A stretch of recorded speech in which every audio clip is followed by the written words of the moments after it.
All right, we are here. We are here. We are live. Welcome everybody to the UMC Academy virtual Q&A, fundamentals of beatmaking with Foundation Mecca. Of course, Nashville-based heel hop artist, producer. He's going to be dropping some knowledge on us. If you don't know me, my name is Gerard Longo. I'm the founder and CEO of Underground Music Collective, also the architect of the UMC Academy, from which you are learning here tonight. And I want to thank everybody for joining. Of course, you'll be coming in as we go here. We're going live on YouTube. We're going to have this on demand for our Academy members later on as well. And we're going to learn a lot from somebody who is in the trenches of it every day here in Nashville, who's got a lot of knowledge and insight and talent to share with us. And we're going to get started. But before we do that, I just want to encourage you, if you're joining us, if you're watching this either live, if you're watching this later on, if you want more education like this, I want to encourage you to consider joining the UMC Academy virtual community we have right now. As you see, I just pulled up on your screen a whole bunch of benefits to joining the community. You get the opportunity for one-on-one coaching. You get tapped in with all of our community happenings, both the ones that are open to the public as well as those that are not, and opportunities to be featured, opportunities to perform, opportunities to learn about those things before anything else. So if you join our virtual community, you get the inside track. You see there, we're doing it for the stupid low rate of $47 a month. If you join today, that rate will go up in the future. But for now, we're getting things launched. We want you to come join us. We want you to experience it for ourselves. And also, there's a chance for you to teach and grow your career and also grow your potential revenue streams as well. We, of course, have some incentives for those who teach to potentially earn some revenue off of not only the business that they get, but new members who come into our community in terms of referral commissions. So that's a sales pitch. Now I want to get to what we're here for. We're here for Foundation Mecca to drop some production and beat making knowledge on us. So first of all, Foundation, thank you for joining us. Yeah, man. Thank you for having me, man. Always here to share knowledge and drop some jewels for people who are just trying to get in the game and don't know where to start. Well, that's, of course, what we're here for, here to educate those who want to learn. And so before we dive into the questions that I have for you, and again, if you're watching this live and you have any questions, please put them in the chat. We will be asking your questions live here online. But before we get to that, just want to give you a chance to tell people a little bit about yourself, who you are, what you do, and how you came into all of this. I'm with Foundation Mecca from Nashville, by the way of Pekin, Tennessee. I moved everywhere around Nashville. My mom moved every 6 months. So I'm pretty well versed around the city. I'm a unicorn. Not everybody's from Nashville. Nowadays got transplants. Started doing music around 12, just messing around with freestyles and raps with my cousin and freestyling with my brother and stuff like that. Then started getting into making beats around 15, 16, and started on Fruity Loops, which is like a popular thing nowadays. Everybody's using it for Grammys now. People winning Grammys for Fruity Loops. When I was using it, it wasn't that popular. It was a thing just to learn how to, produce yourself. And the reason I got into making beats because I felt like the people that was making beats wasn't intriguing me as far as my sonic ear and what I would like to hear to rap on, what I would like to rap on, and what I would like to write to. And I had already had beats in my head, but I just couldn't get it out because I didn't have the method or the tools. So when I actually got the free program, it was a demo version, and you couldn't save the beats. That was the only thing. You had to export them to save them. So it was a demo version. So that was the way I got started. And it worked out for me because here I am today making beats through Logic. I started after Fruit Loops, my computer crashed, and I went to SAE. And SAE gave me like computer, laptop, and then Logic and GarageBand came on it, and along with Ableton Live demo. So I got onto that and started like working on GarageBand, and then graduated from GarageBand to Big Brother Logic Pro. And Logic Pro taught me a lot about using stock sounds to make actual dope beats. And after I started using stock sounds, I started getting more comfortable using Splice and other methods and samples that people gave me over time, and started incorporating that to my beats. And then later on, I got into sync and started producing for artist, and then start doing my own thing, producing for myself, and making sync songs and trying to figure out that avenue for that industry, because it's a whole different field than actually just regular artistry, music industry stuff. So yeah, that's kind of how I got my start, and started getting my inspiration.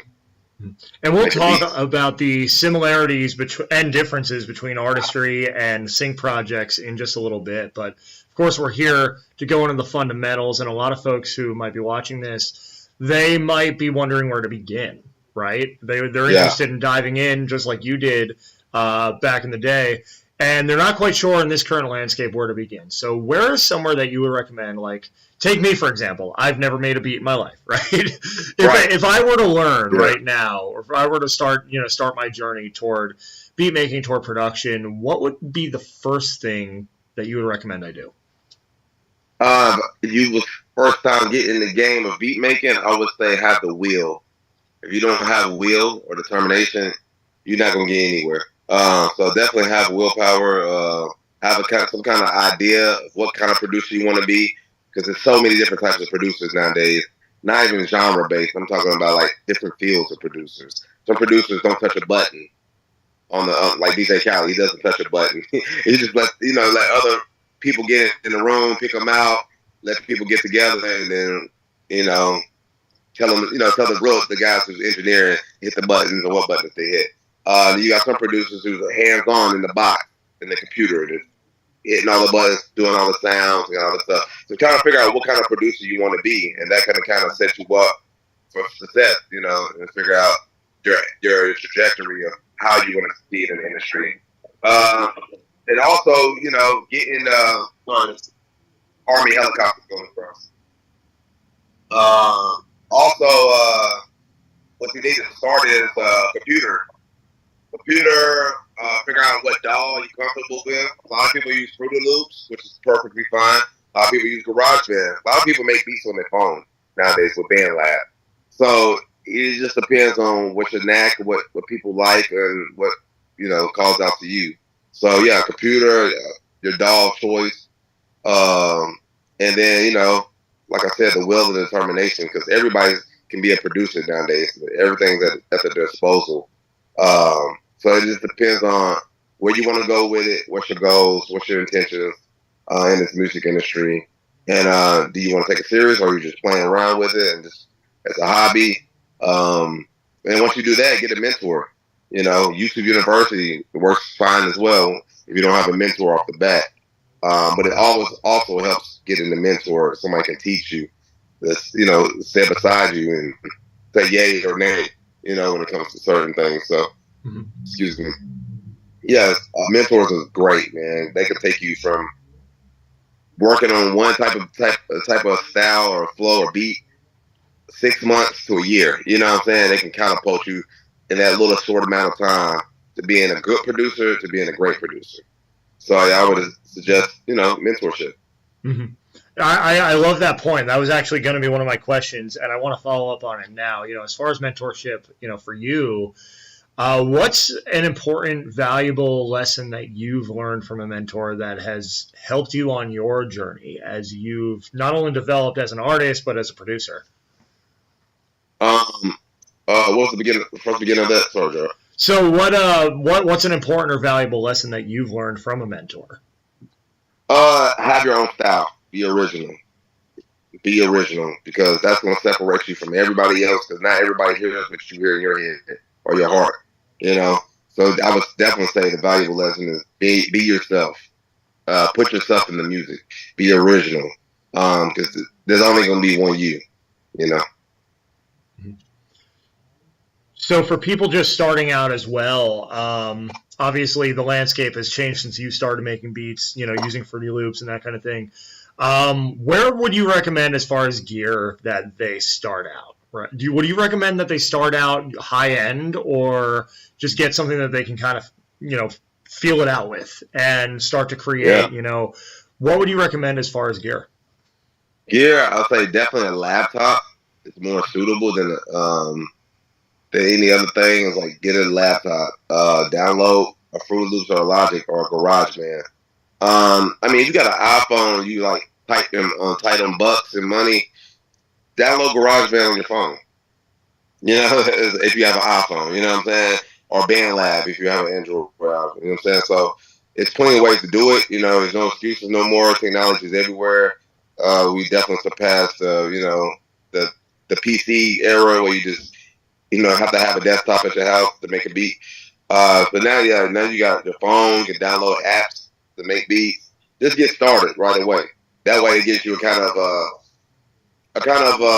landscape of where you fit at, where you fit at, and that way you can say I'm becoming a producer, I'm becoming a beat maker, and you can kind of get started wherever you are, But the best gear, if you have a couple bucks set aside, it would be a laptop, a MacBook Pro, download some GarageBand or Logic or Fruity Loops, and get started that way.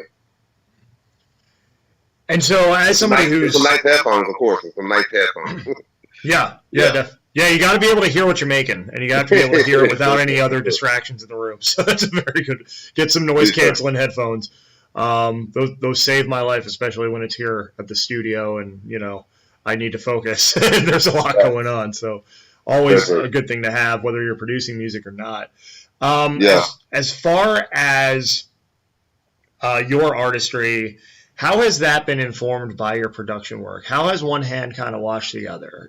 Because you do both, and you do both at such a high level. Do you feel that, as an artist, like you're able to bring something to the table at, on the production end that maybe sets you apart or that gives you some kind of advantage in the marketplace? Yeah, I think both hands watches the other, right? And one hand watches the other, where it's like being an artist. You do have to be intentional with your lyrics and stuff like that, and the concept of the song, stuff like that. The production side of that is kind of like it can also be reverse engineered. Like I can make a beat and then be in the zone just because I made a beat, and all of a sudden come up with lyrics for the beat as I'm making the beat, right? Like I can have 3 instruments in there, 3 type of instruments, and now lyrics are flowing. Stuff like that. Now I got to put the lyrics down, then get back to the beat. Or it can be vice versa. I have lyrics in my head, go into the studio and make a beat around the lyrics and the flow of the lyrics, So I'll say, man, it just depends on what day it is. I think it does give me an advantage as far as I can go into a studio and come out with a whole album if I wanted to, because I produce and I rap. Mm-hmm. So it sets me apart because I'm completely independent. So that helps me create my sound, like sonically, how I want to sound, how I want to be perceived in the world.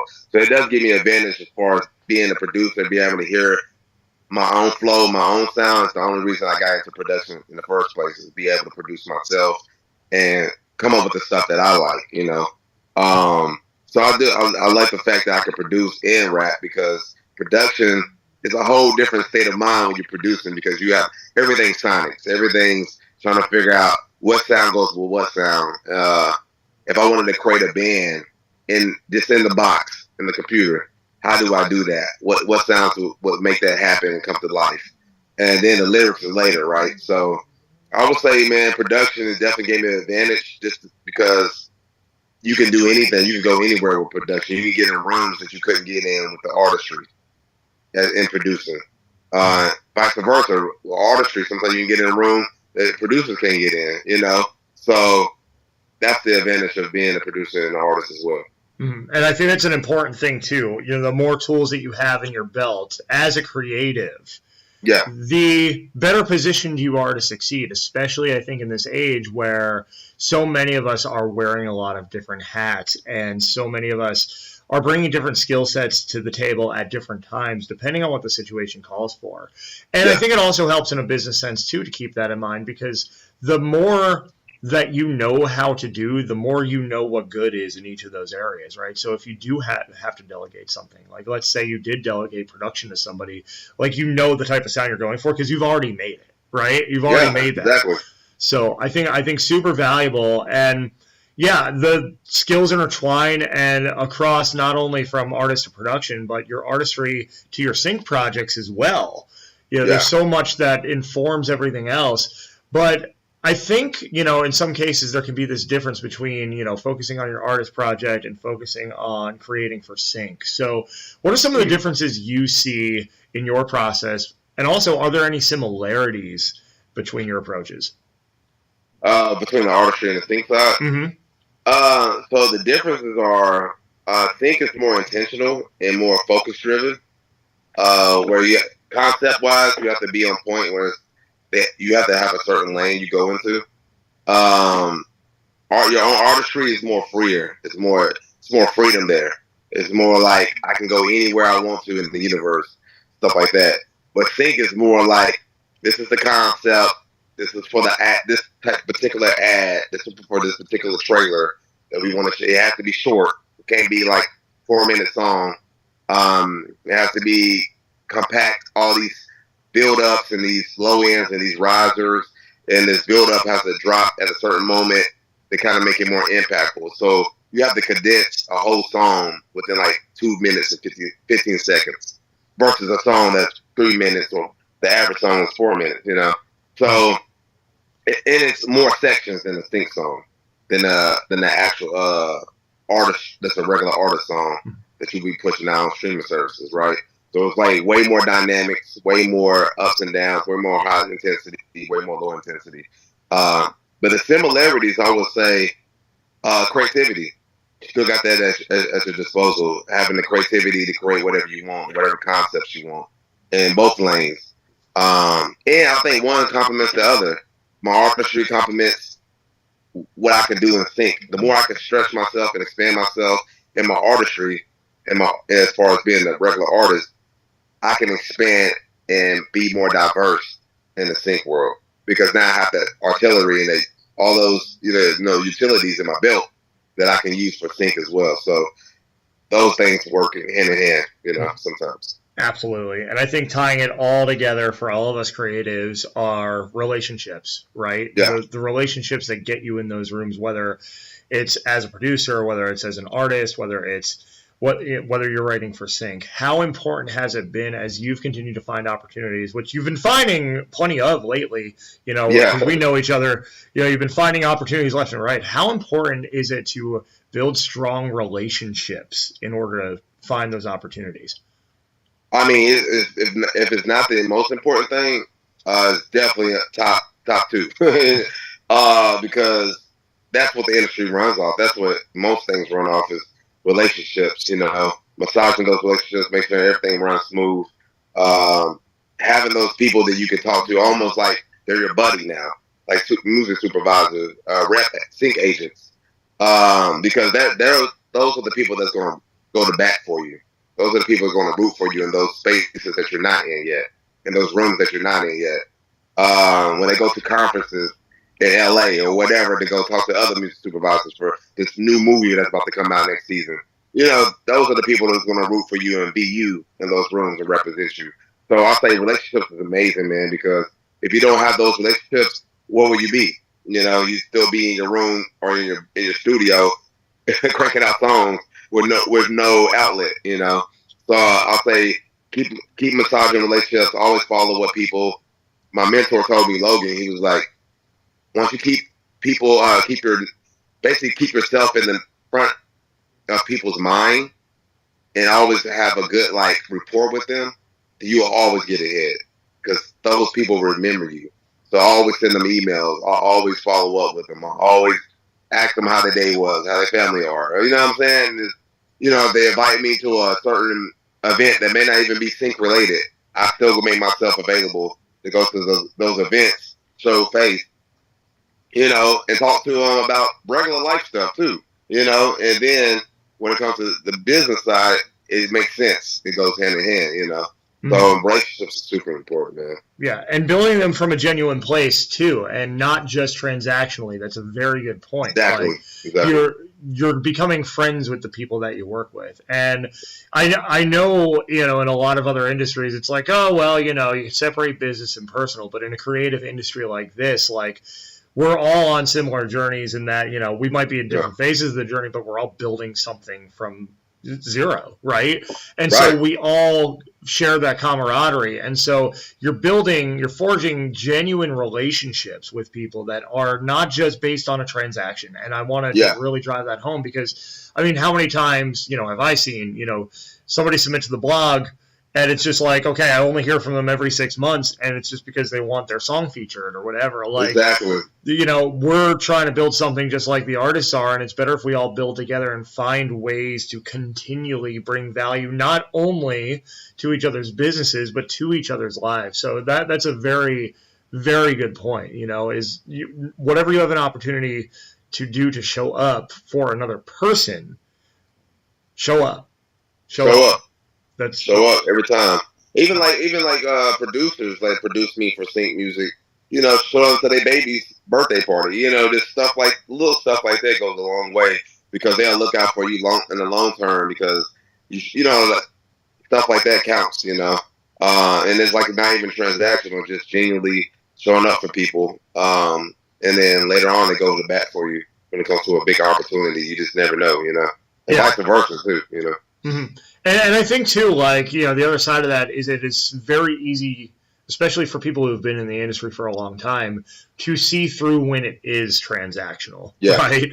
It's so glaringly obvious, to those of us who have been at this for a while, like when somebody's just trying to get ahead or when somebody has a genuine interest in building a relationship.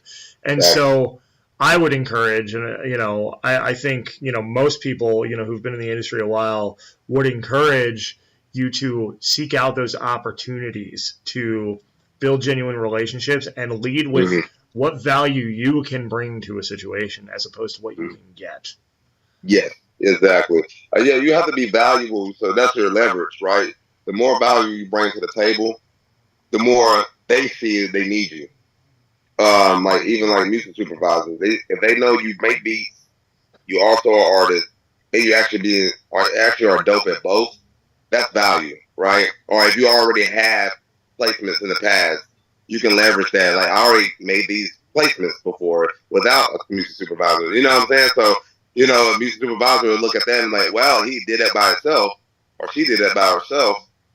Then what if I got involved in the equation?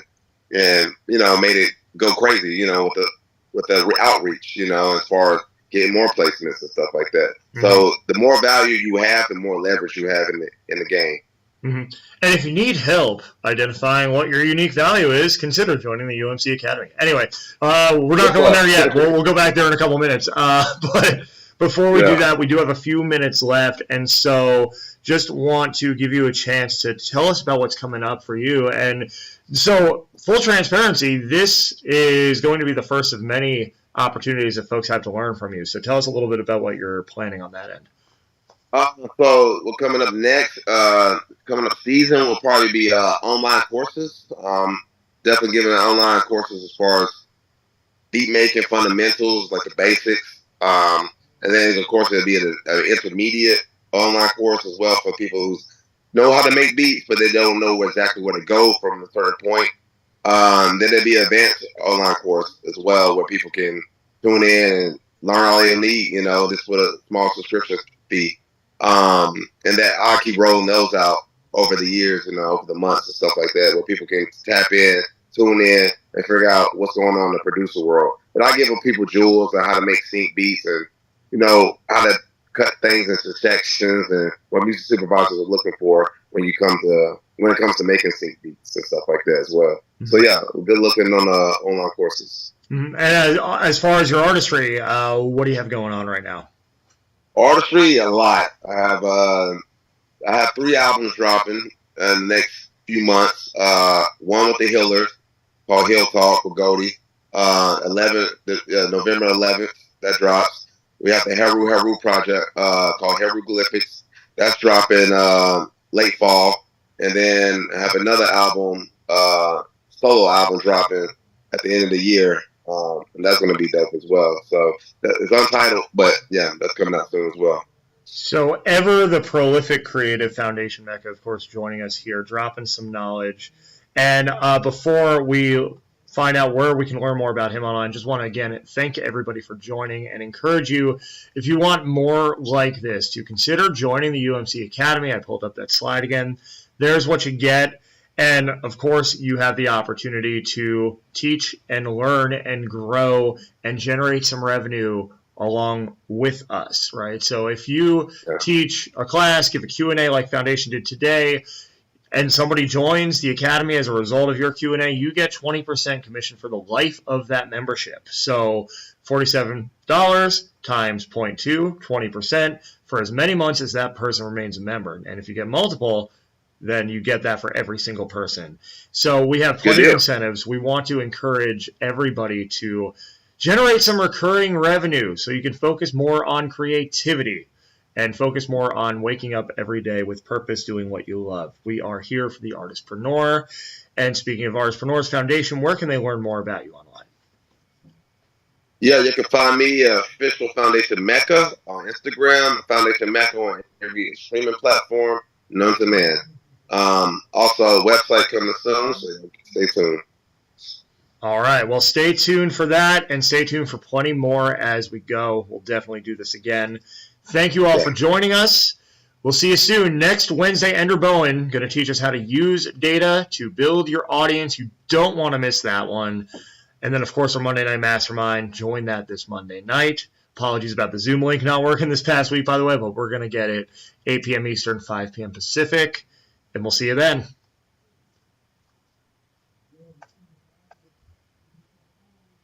Cool. All right. How'd you feel? I feel good. I feel smooth. Yeah, that was great. We